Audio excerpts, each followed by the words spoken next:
What is up, everybody? It is your boy Willie, and welcome to another Not a Podcast.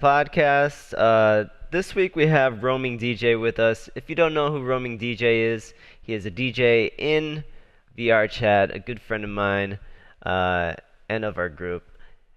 And we just wanted to interview him and get a sense of like where his roots are as in VR Chat and where he started playing, why he started DJing, and we go into some really cool little details about him and what he's passionate about and things he's doing. So stick around and enjoy. Sit back, listen to the podcast, watch it if you must. And I love you guys. Thank you.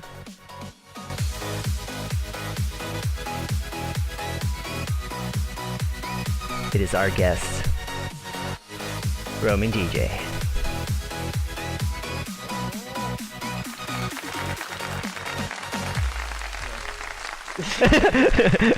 Okay.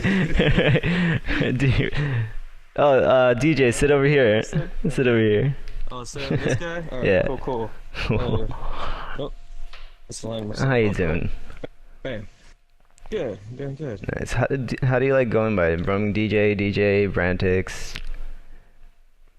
I'm going by Roaming DJ. No one's ever really calling me Brantix. That's my dad's name. That's your dad's name? That's funny. It's not. That's just my user.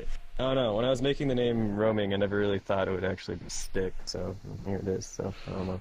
Cool. I actually do go by Brantix. So did Roaming DJ come with like when you started playing VR Chat? Absolutely. Yeah. I never had this persona or any type of DJ persona before that. Well, that's a lie. I did DJ for about 2 years in high school. Oh, that's So, funny. So what got you into VR Chat then? Sorry, we already started. It was actually a mix between like seeing all the cool performers out there, like Spaz Koga. Spaz Koga was like the main one I had heard of, and watching other VR Chat streams. So you decided to be the DJ, or did you try like doing something else first, Well, or? Yeah, the main thing mostly started from all those chats and all those streams I'd seen. Like almost everyone, like hated the world music and didn't really like any of the other music that was like, going around. And I was like, "There's no music here. There's no fun. Yeah. No dancing. People have VR and they're not dancing." And I was like, "That's not right. People need to be dancing if they're at VR." So yeah, let's just explain a little bit to the people maybe watching or listening. Kind of what you do is kind of you throw like pretty much like dance parties and do song requests and all that stuff. So just to give people a little bit of a quick Yeah, backstory. so it started as like I was like I was basically the typical mic spammer with like a little robot dude who actually had like a turntable and a virtual audio cable hooked up to his entire PC and was actually just live DJing through just like a simple basic. Oh, uh-oh. Oh, oh, geez. All right, don't Someone worry. catch that. Just let it go. It's okay. Man. Yeah, no, it's fine. I got backups. But Alright. as a typical robot, where is the model actually? And it's this guy. I was just running around as this basic dude, just Yeah. a virtual audio cable and a turntable. A little DJ trying to make himself in the VR chat world. And it turned out to finally end up looking. I went through like a couple different things, but basically the virtual audio cable, a couple avatars later, and suddenly I'm an astronaut now in space. Not really knowing how it happened, but hey, I'll take it. Other than that, though, I actually ended up starting a Discord of about 200 members so far, and we just I run announcements and I run just Cool. request parties, and I'll just have like. So yeah, talk to us a little bit about the Discord and like your whole song request process. Did you always take song requests and stuff? So the idea normally started as like I would just DJ and people would be like, "Yo, can you actually play a song?" And I never even thought to consider actually doing requests for people when I started. Like I didn't even think about it for some reason. I was like, I got maybe a set list of 12 or 15 songs that are pretty cool. I'll play them and dance them. And then I was like, oh wait, when I'm actually DJing, people request songs all the time. I wasn't expecting that. So my library was actually pretty big, and I was like, all right, yeah, sure. What song do you want to listen to? Yeah. Typically, they would. So you would take them. Typically, You they could would take play them like live then, like in person. You would take the yeah, yeah, request. Okay. in live and in person. Until finally one day I got a really big party of about like a room of 30, and then I got like 10 requests flying at me at once, and I was like, this isn't going to work. I need to do something about that. At the beach place, that's right. Yeah, it was the beach party. It was like the very first big party I ever had was at the beach. That was on the beach mat made by VR Pill. Yeah. That mat was awesome, and I was like on a balcony, and it was really cool. It was really fun. And then I had 10 requests, and I was like, this is gonna work. I looked at my buddy who was in VR chat at the time, named Jemson, and he was like, why don't we just start up a Discord, and then start up a Discord and have people just post a direct link to the song there. And I was like, that was genius. Shit. I need to change models. This is my good model. Hold on. There we go. Make sure I can point. Yeah, I can point now. And so Jemson was like, let's start up a Discord. I was like, sure. And the Discord just started growing from there. And then I realized that the Discord became more than just a song request Discord. I was really thankful for that. Yeah. How's your Discord going, by the way? Oh, it's awesome. I mean, it's great. Have you started like? We got a solid regular group of about like 30 people, and then everyone else just kind of keeps checked updated when we run a party. Yeah. That's cool. Have you started doing like any type of event planning in your Discord or anything yet, or just kind of just whenever you do stuff? We actually are going to have our first big event coming up here soon. A quiz, buddy, one of the party animals in the Discord. We have like an entire role. It's like goes from me to the moderators, which are the party legends, and then like party animals, which are like the individuals that we found that have really, really, really cool bits or have like really, really cool avatars. Yeah. Are like at party animals, and party loving are just the people that love to hang out with us. But one of the party animals, which is named Quizzical, is actually making a map, and Sure Map is almost done. Like it's getting there. It's in progress, and basically we're going to be running. It's been a while since we ran a party, so we're going to be running a party hosting on that map, and I'll make an announcement in the Discord and everything. Pretty dope. Ooh. It's awesome. Did you want to say something? Are you finding it hard when you're like trying to throw events that too many people start joining and you start lagging a little bit? And that's why we have the name Lag Party, actually, and that's how we got our name. Yeah, that is one of the main. It's a good issue to have. Don't get me wrong. It's a great issue, but at the same time, it's an issue regardless. So that's why I kind of took the logic and heart to it. Of let's just kind of accept it for now. Let's just have as many lobbies as we can of the party, and then we'll just remove lobbies when we start lagging again. True. It's something that you just have to go through. Yeah, I remember Pinky, joining which is some. basically Pinky, which is basically my right-hand man within Lag Party. Yeah, how did you meet Pinky? A lag. Oh, Pinky, that's a story in of itself. Remember I invited him here? Yeah, you can invite him. So the progression of your avatars, like, through the process of like becoming roaming DJ, you were talking about like you were just like a basic robot avatar, but the one that everybody knows you from is the short one with the turntables and Yeah, that one. Talk to us about that one. How did that happen? So, this was my very first avatar that I had ever received from a friend by the name of Cucumber. Cucumber was a avatar maker at the time, and when I was just my lowly old self as a tiny little robot just looking to make a name in the world, Cucumber came up to me and said, "Hey, I really love your bit. If you keep doing this, do you mind if I make you an avatar?" And I was like, "Absolutely, sure, go ahead, you have free reign." Probably about a week later, I end up with this thing and a turntable in front of me, and I'm like, all right, let's do it, let's roll. Yeah, that's what I know. That's like the big thing you had, was your huge ass. It just recently changed when I got VR recently. I'm starting to try and make my own self-image. Because while I do love this avatar, it wasn't quite me at the time. I don't think a lot of people actually get close to you and actually see how intricate and detailed that turntable setup is.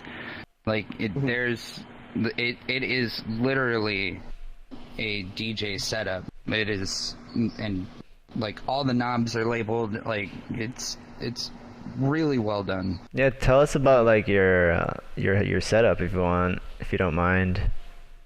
So, are you talking about my IRL? IRL setup, yeah. Yeah. So my actual setup it's a small turntable. It's not very big. Before that, I had like a very, very, very old Pioneer that barely still even worked, which was it was decent. And I recently upgraded it to like probably about a turntable that's probably about the width of your waist, not too big, not too small. But Yeah. it's right there on my desk, very easy and very easy to maintain. That's plugged into my computer, which is then routed through a virtual audio cable, VV audio cable, the cable everyone uses. And through that, I have my. What? All right. So through that, I have it routed into my DJing software, which I use Mix, which is an open software. And So how is that like with being in VR now? Like how is that working out? So how it actually works is nowadays I'll just run the program. If I'm in VR, oftentimes when I'm actually running parties, I'll probably step out of VR just so I can be more focused and Okay. actually do the requests for people. But while I'm in VR and people want to actually listen, I typically roam from place to place, friends to friends, look for people who actually want to party now, and I just select an avatar that has the song loaded in to use the sound effect. But when I'm not doing that, I'll actually just set up a program and run it through my desktop. You know, I can just open up Steam Desktop and just run it through there. Oh, I gotcha. That's Yeah. cool. So how's having VR been? How long have you had it? You just got it recently, right? I've only had it for about, just barely anything around a month now. And I can tell you, the experience is like almost completely different. Yeah. Yeah. It's kind of mind blowing when you go in for the first time and Yeah. you're here. You're like, what? This is crazy. No, but yeah, it was a complete game changer, and I definitely had to change up what I did and how I was gonna do it. And I had to it was both a blessing and a curse because I had to figure out how to transfer and still do what I wanted to do in VR. So one thing I talked about with one of my newest friends called Walter H. I don't know if you met him. Well, I think you have met because him I've seen him in your yeah. So he's like super into the psychology and biology of what VR does to people. Have you like experienced any of that stuff? Like you see your hands in a different spot, you try to like grab stuff and you miss or anything? People. One of the first things that Spaz Koga actually did to me when I got VR, I like walked up to her, and was like, "Hey Spaz, I have VR," and Spaz whipped out a needle and like said to point out my arm. And I did exactly that. And I saw the needle go into my arm. Oh and my it was God. the weirdest experience I've ever felt in my entire life. It was like, what? It was a mind-boggling sensation. Yeah. Other than that, I think someone tried to slap my arm once, or like try to like caress it, and that felt pretty weird. And when you hug people. Hugging people and you just clip through them and you see the inside of their head. That's great. So, like, going back to events, like, most memorable event, what would you say that is? My most memorable event would have to be the first event I met Pinky, or the first event I met, like, 3 or 4 different performers at once. Like, the first event I met Pinky at was at a penthouse at night. And basically, it was still back when I was like in the very first Avatar, and I was actually only going in public lobbies. Where I'd just go from place to place, and the place would just turn into an event. Like it was almost like a public event. And Pinky comes in, and he's like, "Yo, you guys want to see something cool?" And just like whips out a coblet and starts like stirring it around, and like it's really, really big, and pulls out his hat, and I'm like, "Holy shit, this kid is really cool." I immediately add him, and then he starts throwing up at parties more and more. And the next day I see him, I was actually at a rap party that I was running on the New York event, where he shows up again. He's like wanting to listen to rap and stuff, and that's how we hit it off that way. Other than that, there was also another one that was at Pug, where I was partying in the very, very top of Pug. Oh, there's Pinky, by the way. Where's Pinky? Pinky, come up here.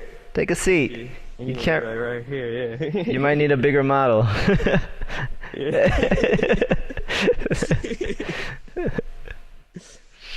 But another crazy event that is most memorable for me so far would be when I was going. It was another public DJing thing when I was just trying to find people that wanted to listen to music. It was around that time when I was actually like hunting for VR users because we had been dancing with a lot of non-VR users. Yeah.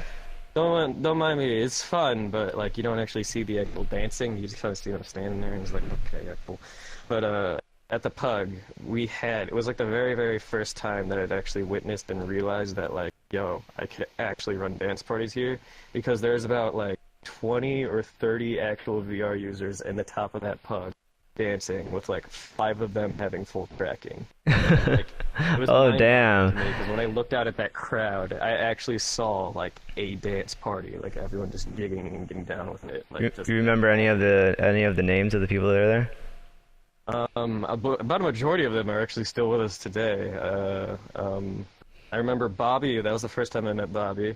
That was the first time we met Lord Kavikaze. That was the first time we met. That was the first time we met Revolution, and that was also the first time we met. That wasn't the first time we met Spats. But Spaz was there. That was the first time we met Born. Not Spats. Spats is Spaz Koga, and then there's Spats. Spats Yeah. is our good Oh, friend. oh. Yes, S-P-A-T, not S-P-T-A-Z. Spats, yeah, I've seen actually, I met Spats. Spaz through Pinky. Have you met Icy One yet? I see one. So Icy One has full body tracking as well. She has full dance routines of songs, Oh, and she'll that's perform the awesome. whole Oh, entire yeah. thing. You should meet her. It's That's pretty crazy. dope. Yeah.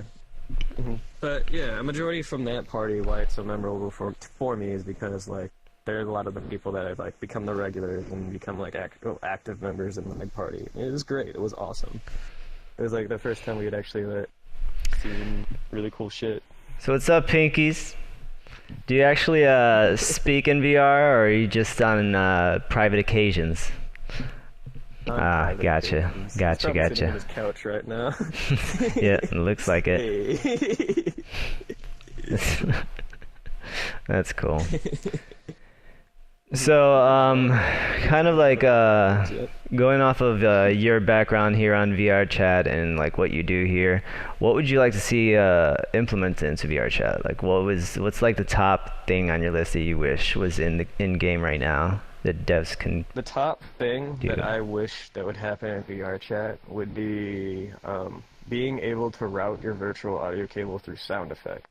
Even though, like, I know how sound effects can be on characters, and we can all produce sound effects, but somehow being able to route that and use the sound effect option to actually make a virtual audio cable tie through that, which would be probably impossible. I have no idea how hard it would actually be, but that would be incredible because the bit rate through voice is not solid. You're Yeah. stuck at like 92 bit rates when we should be at like if you're listening to music, you should be at like a comfortable 132 or I think 192. I can't quite remember the number. But if that sample rate could be upped up, and I could actually have quality music coming through the mic, that would be a complete game changer for me in VR chat in terms of actually using my virtual audio cable. So is there a roaming DJ dance hall in the works? There is, and that was the works that was. There's actually already one that's been made by a good friend of ours named Zombie, and there's another one in the works that's actually like a theater in a big old A it's warehouse like a thing? cool, full-on like the warehouse thing is what we already have made. Oh, that's The next so thing- Zombie made that one. I didn't know Zombie yeah, made that Zombie one, made huh? that, Matt. That's cool. Yeah, it's. And then the next big one is one going to be made by Quizzical. It's like a big old theatrical theater. And that's where you're making that. That's where you're doing that event. Yeah, we're gonna have a private room in that world because Quizzical is making the world. It's gonna be Yeah. ours, and then within that, there's going to be like a private room for Lag Party. And we're gonna be hosting a party there. When's that party gonna be? Do you have a date yet, or time that you're Don't shooting quite for? have a date yet. It's very much still in the works because I want to give Quizzical Quizzical's doing it in her downtime, and I want to give her as much time as she needs. So it's like up in the air. I know that one thing that I've heard from a lot of people, especially when your name is involved, is wishing that there was a way to optimize worlds a little bit better so that the lag would drop and you could have more than, the 35 recommended people. You could have the 50, 60 plus people getting in and partying with you. Yeah, I've been thinking about that too, and I think one of the ways we could actually do it was either somehow planning through the actual Discord to try and like host more than that. If we were gonna try and host more than 30 people in the party, it would have to be like actually announced, and we'd actually have to have an optimized world, like that's even more optimized than presentation room or something, and everyone would have to actually like probably listen to the 20k rule with the polys. Yeah, and you get a lot of people that are like, well, I want to go dance in, my good avatar. I don't want to have to use some base model or something that's less than 19k or whatever. But talking about being able to do something like that, there could possibly be a way to do it in separate worlds where somebody is able to like have an avatar in the world where you are, and then in their world they can put it up on a screen, and then so you could have two parties going on at the same time but in different worlds. Oh yeah, that was actually kind of clever. Another idea I actually had was to have multiple accounts tied to multiple avatars. I have another computer that could probably run VR chat and desktop, and just like it could be like a robot for like and just throw him in a different world to actually host the party. If you're gonna do something like that, I hope you're fantastic at multitasking, because yeah, I know. Exactly. That's what I was thinking. Like that's the part you get multiple song requests going on. They want different music in this world. Exactly. I was like, that was the easiest way I planned to do it if I was going to actually run in multiple worlds. But yeah, a buddy of mine actually suggested the idea of like having a world tied together to another world through like a screen or something. Cool. So I got a question from our dear friend Jacob. He asks, who's the most influential DJ that you have listened to? So my most influential DJ, I actually have two. It would be because I'm a terrible person and I can't make choices. But regardless, these two individuals have influential in terms of like just finding my music taste and finding the right dance music for the occasion. That would be, the first one would be Calvin Harris, which is a very, very big and popular one. Like everyone knows Calvin Harris. He's pretty popular nowadays, and his music's coming cool because of it, but I still like it. And the second one being Madian. Madian's music and his setups and his songs were basically my starting point. From there, I just kind of dived in and tried to find artists like him, because they were honestly beautiful tracks. They were really fun to dance. Calvin was the very, very first one I had ever known of, though. That was the very first one I got really into. It went from Calvin to Madian, and then down there to like a whole bunch of different artists. Have you seen him live and stuff? I almost saw Calvin Harris live, and I'm so disappointed that I missed that. He was actually in Chicago, and I could have actually gone to it. It was pretty cool. So, but, outside of DJing, I wouldn't think, anyways, that you just stick to one musical preference. Like, what other music influences do you have outside of like the DJ scene? Hey, Pinky. Yeah.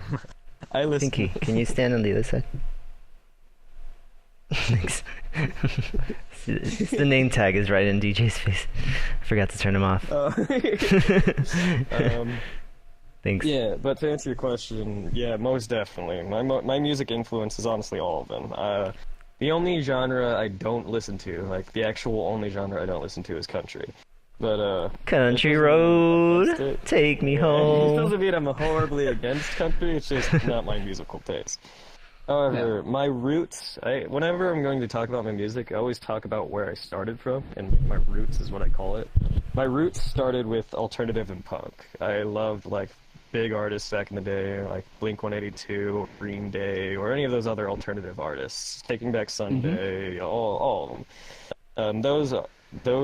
That punk started, like, down that train. Like, My train through music has been hilarious to actually witness when I think about it and like try and go back and think about it. Because I started with punk, I went into a little bit of metal, and I started with rock, and then I went back to punk, and then one day I just randomly switched to synthwave, just out of the blue, no reason for it. Just like suddenly started listening to that, and then that hardcore change turned where I just started listening to everything. I feel like that is kind of the growth of music for a lot of people, where they start with something in high school, and then like come our age or like mid-20s, they start like not really caring and listening to anything and being open and accepting to all types of music. And I mostly fell down that same path exactly as well. Yeah, I hear you, dude. Like I remember I used to listen to when I was in school. It was just like I would hang out with like the kids that would listen to rock, and then it would be like, oh, you can't listen to anything else. You have to listen to this, or you're not cool. And so you would Oh yeah, listen to that only, and then as soon as you go into, well, when you get older, like by high school, it's like, yeah. you can listen to whatever you want. And then you go into college, and it's just free for all by then. Because like, if you don't listen to like hip hop or like dance music, in college you're basically going to parties and stuff, and you're not going to enjoy any of them if you don't listen to anything like that. Yeah, I was actually, the funny thing about that is because when I mentioned how I was DJing in high school, the actual official job was as a wedding DJ. And basically, come the weekend, like I'd go through my school week, and then come weekend, I'd have like a 32-hour weekend of like just every single day of the weekend, we'd be setting up for a wedding DJ or setting up for some type of DJ party. That venue and that kind of exposure to that type of music and that old group so soon, the people who didn't really care what genre you listened to as long as it was music, I feel like I was actually kind of blessed in the sense that when I saw the people that back in high school that would only listen to the one type of music, I actually felt bad for them because I was like, yo, there's so many different types of good music out there, different genres that you can be exposed to, that people love to listen to. Yeah. Definitely. Noticeably, but in the DJ realm, there's so many different subgenres of that style of music. You can go from dance hall to tech to synth, and like it just keeps going. It's kind of like the metal scene nowadays, where it's hardcore and goth and all different types. Like how do you how did you like find like your niche within a genre that has so many subgenres? How I found it. Honestly, finding music for me personally is kind of like almost, I guess how I call it Easter egg hunting, really, where you're just going from song to song. Metaphorically, you crack open the egg and listen to the song, and if you don't like it, you toss it to a side and you just go. The only thing that the large genre produces is the fact that there is a lot more eggs to go through and crack. Basically, how I look at it is you just listen to a song, you listen to a song. You actually make it a hobby to like sit down and just listen to all the new music coming out. As long as you're like staying up to date and listening to the new tracks, you're bound to find something that you'll love and that you'll implement into your next set. My set list currently is only about 30 songs. Like if I was actually running a party where I was only doing me, it would only be about 30 songs and maybe like a 2-hour long dance party. Because let's be honest, going past that, you're probably going to die. But but yeah. Wait, what do you mean? What do you mean you're gonna die? As in, like, you're dancing that much that after 2 hours of dancing, how the hell can you even go any longer than 2 hours? Well, true. Although in VR chat, it's kind of like you'll filter out people anyways, because they'll be coming and going and stuff. Yeah, exactly. But when I meant, yeah, that's what request parties do, is filter people out. Yeah. But when I'm actually running a roaming party where I just go from point A to point B, that's where that 30 set list song comes in. But to fully answer the question, it would definitely be the way that you conquer it is that you actually spend the time and listen to all the new things coming out, or stick to the artists that you love and make sure they release something new. Check them out. Just filter out all the music. It's a really time-consuming, but it's worth it when you find the gems that you want to implement. Yeah, just throw anything. yeah. Or you in have there. friends show you songs. Do you have any songs you won't play, like that you will not play no matter how much it's requested? Like, do you not play like memes? Freebird. Wait, which is Freebird? Freebird's the only song I refuse to play. Pinky knows why. Okay. Do you play like meme songs? Like if people request like I Yeah, feel like yeah. that's The only huge. request I make, yeah, yeah, it's big. No, people Yeah. definitely request the memes. There will probably like there comes a time in the dance party where I'll be like, yeah, I can't play the meme anymore. But usually I'll play like 3 or 4 meme songs. If it gets like 3 memes in a row, I'll stop. Yeah. But if there's like a good break between actual dancing and people just want to have a joke and have a fun, yeah, of course I'll play a meme. That's funny. So, Stefaru asks, have you ever considered making your own music, like in the future or present, or have you? I have, actually. I started working with Ableton, and I ordered an Ableton Push. Wait, what's an it was a Ableton? Tyrant. Ableton is the music software that most people use to make beats. It's a common and most popular music software that used to produce beats. And an Ableton Push is a device, a MIDI. It was basically a MIDI board that was designed specifically for Ableton. Sweet. But I worked with it for a little bit, and I started messing with it. Produced a little bit of beats, but it was in of itself hard. It was a completely different animal to try and conquer. Other than that, I've made about a couple mashups, but nothing really worth going. So is that like something you're not really pursuing more? You're pursuing more about just worrying more about events and parties and that kind of Events, stuff? event running, and more like party managing, and honestly, kind of leading the groups. Producing is, I appreciate it a lot, but it's not quite something I want to pursue. Okay. Definitely not now in my life because it's a completely different animal. Yeah. Yeah, that's cool. It's super like respectable what you do still, and being able to like attract so many people, and you know, like there's a ton of people that play music around here or there, but it's a whole different thing when you're able to attract like people to keep on coming back and keep on going to the parties, and like recognizing that you know what you're doing and you're like your fun times. Like I know every time I would be like, okay, I kind of want to have fun. Where's DJ? And it's like, okay, there's DJ right there. And I'm like, okay, like I know exactly what I'm gonna do. I'm gonna go there. There's gonna be music. I'm gonna have fun. Funny things may happen. Pinky's gonna be doing Pinky stuff. It's gonna be hilarious. To be drawing Yeah, yeah. I know we've kind of reached a quiet moment within Lag Party, but it's kind of like I see it as kind of like a roller coaster. We're gonna have Yeah. a quiet moment where no one's really playing music and we're just chilling. And we're just meeting actual people. Because like what I wanted to do during this time with the VR and trying to like do that learning curve was to actually like get to know the people that wanted to keep coming back. Because I Yeah, know definitely. me personally, when I was running the parties, like I was just in a corner playing music. Well, Yeah. Pinky and all of them were actually having a good time. And I was like awesome watching that happen. I loved watching it. And it was fun Yeah. having conversations with the people that came up and danced. But now I like wanted to spend the time to actually see like what the world was like in Pinky's shoes and all the other performers that come back and like, perform for everyone else. Yeah. Making hits and stuff. Yeah, I always wondered like what you thought about the parties and stuff, because I would join and you would have to stay there and play music for people while everyone was having fun. And also like I was kind having of fun. yeah, I kind of want to touch a little bit on when parties go like when they go kind of like flatline, where people just end up just talking and leaving or stuff like that. Oh, Like those are actually my favorite moments. yeah, because then you can do Not whatever. because- not because I can do whatever. It's because I can usually just throw in some chill music and get the people to actually want to like and get to know people and get that Yeah. cool conversation with them.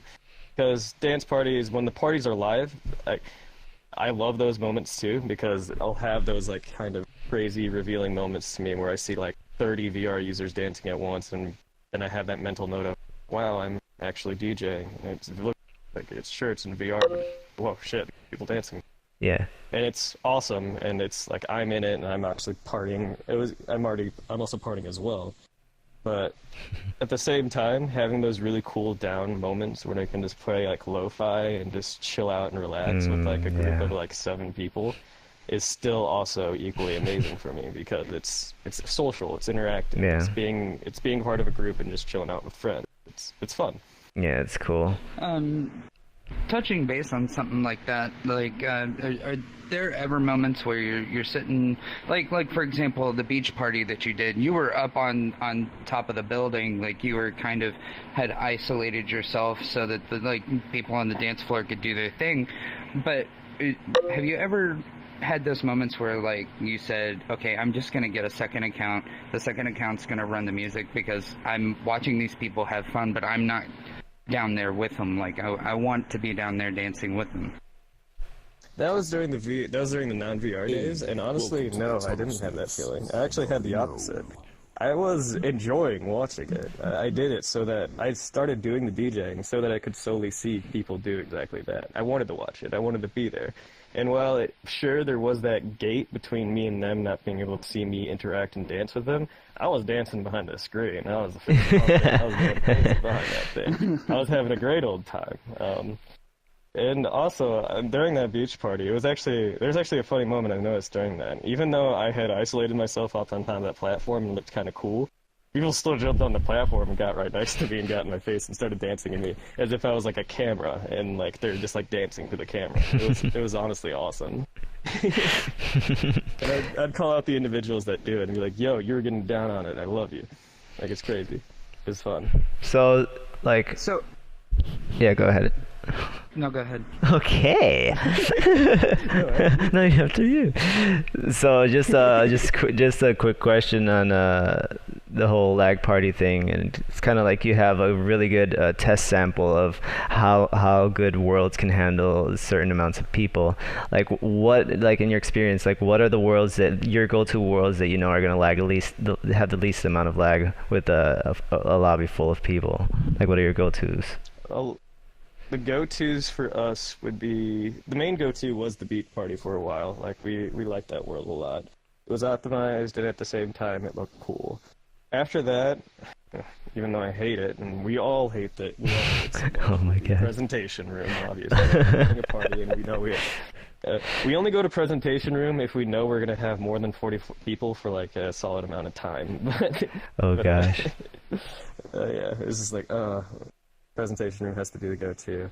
Other than that, Zombies World is actually pretty good. Zombies Warehouse is good as long as you look in one direction. You turn around, it's like, oh, no. Yeah. That was the problem with me, though. We could probably run a group of, like, honestly, 15 or 30 there. I feel like that. Other than that, I became, like, instinctually, like, present of, like, what worlds could actually handle what. Like, Pug actually is a pretty good place, too. Pug is a pretty solid one. Where would you be in Pug? Top? Pug, second floor? Honestly, any of the floors in Pug. Second floor is decent. I think the first floor is the best, though. First floor at the back, where there's, like, a chair. Yeah. Yeah, that's a pretty solid place. That's pretty cool. Yeah. Oh, no, finish your statement, yeah. Any map that I've discovered, like, the second I load in and just, like, take a look around, I can now probably identify if I can run a solid party here or not. Like, yeah. I'll just load in, like, and just, like, look around. Like, be like, place, it has way too much grass. No. This place is a little too... Yeah, this is, 40 right now, yeah. A ton of stuff. Give me a second. I just want to address people that have just recently joined that are kind of confused. We're recording a live podcast right now. We're interviewing our buddy Roaming DJ, just getting to know about what he's doing. He's here with his friend Pinkies, who you always see at DJ's parties, and just getting to know him. If you have any questions, feel free to leave them in the comments, and thank you very much for the follows as well.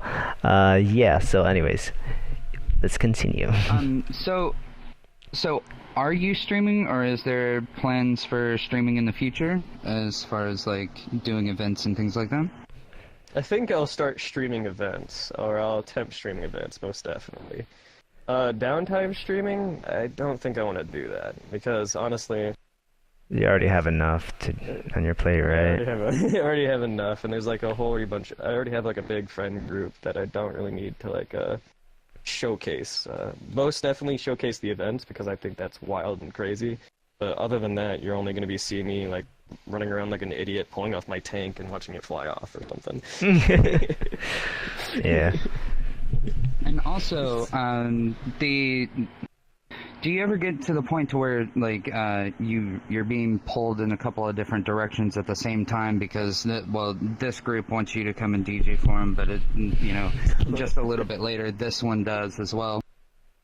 Oh yeah, all the time. That is probably one of my biggest struggles in trying to deal with that. Especially the pulling in different directions mostly happens when I'm actually running an event like at this location in here, and like people are joining on me. Because the pulling in different directions, it usually turns into, yo DJ, look at this. Yo DJ, I have something I want to talk about over here. Or yo DJ, I have something I want to talk to you about over here. Yo DJ, play some Britney Spears. Honestly, yeah, your DJ plays some Britney Spears on top of that. But that's honestly one of the things that DJs do. Like, when you think of a DJ, you actually...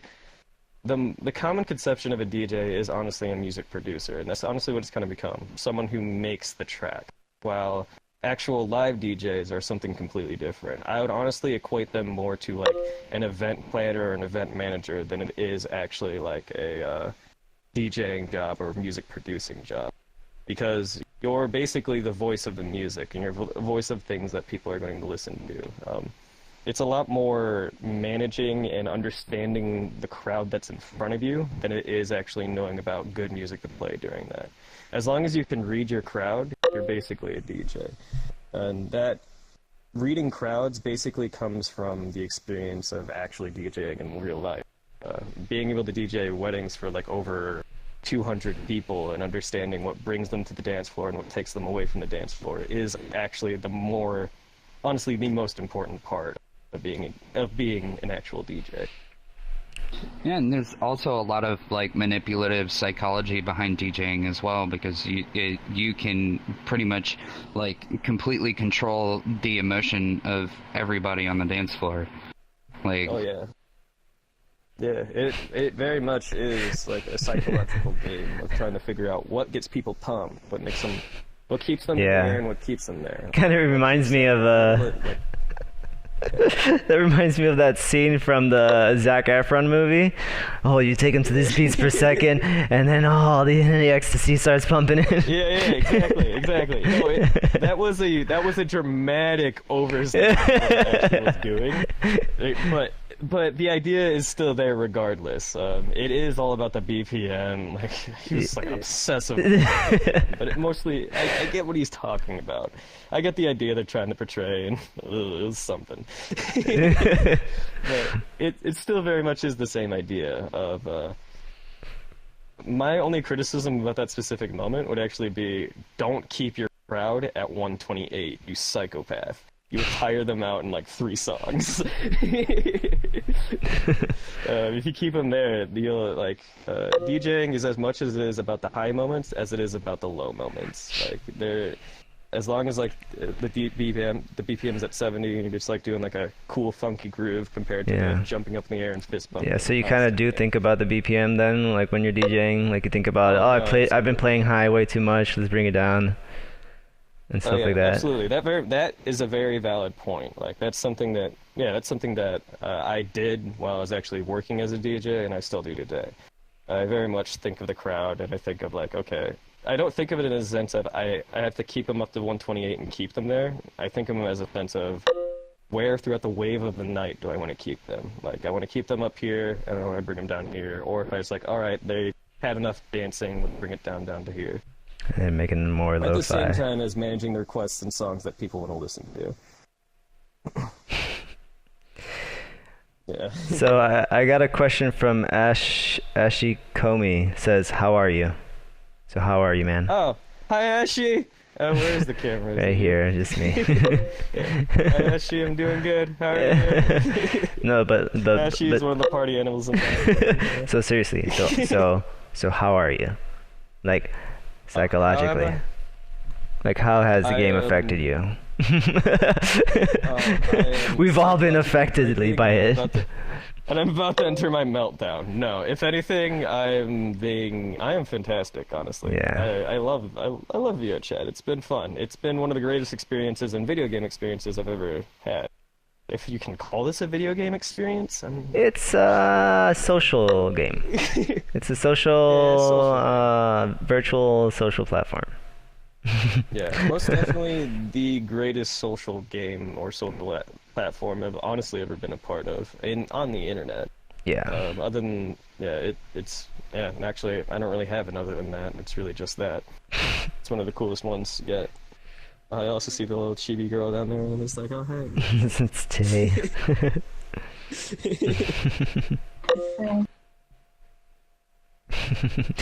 Awesome. Have anything else you want to add, Diru? Is there Not really. Just do you have anything that you want to plug? Social media platforms, upcoming events, new music, Thanks. playlist, anything like that? I think he's writing something. Event? Oh, yeah, I guess the main event that we want to plug would be that Quizzical event when Quizzical finishes the map, and we're gonna host that party. So far, it's like it's a rough sketch of what we want to do that day, but it's going to be like the big day. And to stay updated on it, I know that Pinky has a Twitter. I think I have a Twitter. You think you have a Twitter? If you're in the... Yeah, Pinky does actually have a Twitter. Yeah. It's It's just eye peeking, eye pinkies. yeah. Oh, what is I it? think it's the real Pinkies, right? Oh wait, yeah, he can do it. You can actually just you can plug that right there. Other than that, if you're part of the Discord, it will definitely be in announcements. If you're not part of the Discord, I can't really remember how I actually... There you go. The real just eye running pinkies into me and is a having to Twitter. add it. There you go. But So how would people join the Discord? Is your Discord open for public? Is it open for people that are just in the party? yeah, it's or an open public Discord. Okay. How you can join it? I would really want to only keep members that have actually like been here and want to be at the events in the Yeah. Discord. 'Cause Yeah. It's easier to manage and honestly, it'd be for your own benefit as well because otherwise you'll be getting ads that you don't really want to actually like look at. Yeah. And if you want to actively be a part of the Discord, try and find a friend in game and like try and get that friend that like knows me and try to get them to contact me. And then I can just like throw you in immediately. It's pretty easy that way. So how would someone find your parties? Join on me or add Discord. Yeah. So if you're lucky enough to find Roaming DJ, be sure to add him or join the Discord. It's a part of the bit. I gotta roam. Well, you're part of an exclusive group of party animals if you manage to find Roaming DJ. Yeah. Hey, Well, public events are still a thing too. Well, cool. Well, thank you for staying awake for this podcast. Thank you for not. I'm so freaking sorry about last week. It's fine. It's fine. But anyways, thank you. Thank you for coming out, man. I love you and I appreciate what you're doing for the community and everything. And Pinkies, thank you for being so cool and funny and joining here and spending time with us. It's been fun. Just wanna quickly plug our group, Not a Group group. We're on Discord. Sorry. Dyro, do you know the link for the Discord for Not a Group? Yeah, I can post it in your chat. Cool. And I'll put it in the link in the description of wherever people are watching this as well. Anyways, make sure to follow this channel, whether it's the Twitch channel you're watching at or the YouTube channel, and follow me on Discord at Willy, which is just WIILLLLY, and everything else is in the link in the description down below. And this is a weekly podcast. This is our group's weekly podcast, Not a Group. The podcast is called Not a Podcast, and it's amazing. We're gonna have some really cool guests coming up. I'm in the talks with Walter as well. We're gonna bring him on and pick his scientific brain and get all those little nuggets of amazing stuff. Yeah, I'm gonna try to get him on for next week, and I got more people in the lineup. Oh. Anyways, thank you everybody for coming out. Love you all, and see you next week. Oh, DJ, show us your new stuff here. Let it play My for a new while. stuff? Yeah, let it play before you Okay. end it. Ooh, this is nice, Coke. Ooh, Hey, Carp, I like it's it. cool if you get closer. I have no pennies. Okay, Coke. The texture got to. Alright, thank you everybody. Okay, Carp. I won't do it again. And there you go. Thank you guys. I love you all. Peace out. I'm not falling for that one, Coke.